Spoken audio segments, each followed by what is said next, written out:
tout de suite dans Paris Direct, Info Intox. Info Intox avec Anthony Saint-Léger. Anthony, bonsoir. Bonsoir Claire, bonsoir à tous.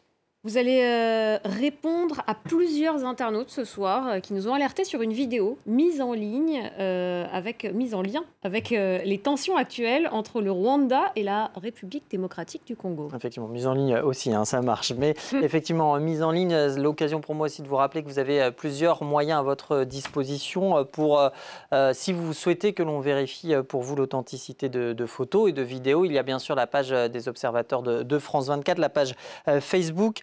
Ce numéro WhatsApp aussi, vous pouvez nous envoyer votre message ou encore le compte Twitter Info ou Intox. Et c'est en l'occurrence celui-ci qui a choisi par exemple cet internaute pour nous interpeller. Elle cherche à démêler le vrai du faux dans la vidéo que voici. Regardez, une vidéo d'une trentaine de secondes. On voit des hommes qui fuient, des coups portés ici et là, parfois avec des machettes. Ces images, elles cumulent à chaque fois plusieurs dizaines de milliers de vues et on a ce type de commentaires. Ici, c'est le tweet qui justement a alerté l'internaute qui a fait appel à nous.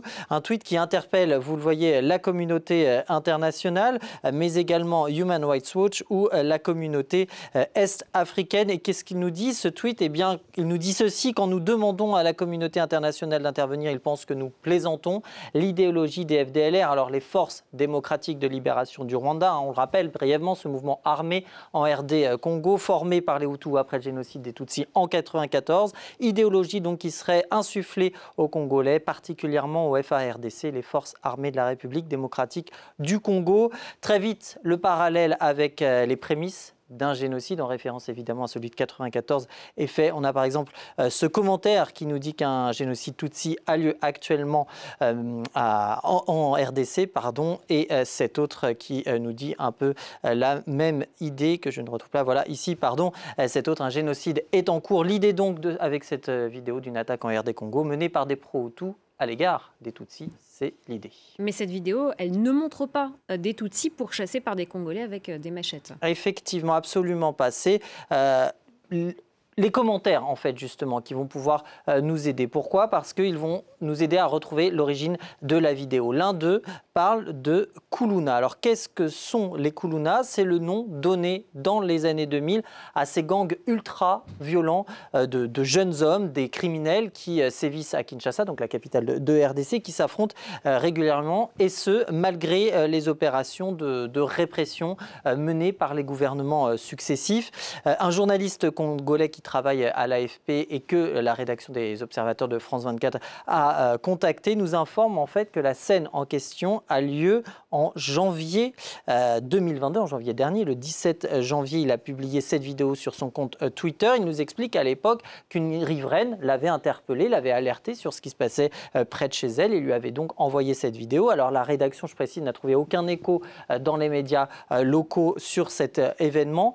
Événement qui s'est déroulé ici à Lemba, c'est un quartier de Kinshasa, donc on est évidemment en RD Congo. Ces violences qui terrifient bien évidemment la population, mais qui n'ont absolument rien à voir avec le mouvement rebelle du M23 et l'armée congolaise. Les violences entre les deux se sont intensifiées ces dernières semaines. Le mouvement rebelle du M23 que le Rwanda est accusé de soutenir par la RD Congo, ce que dément Kigali qui accuse Kinshasa de soutenir les FDLR.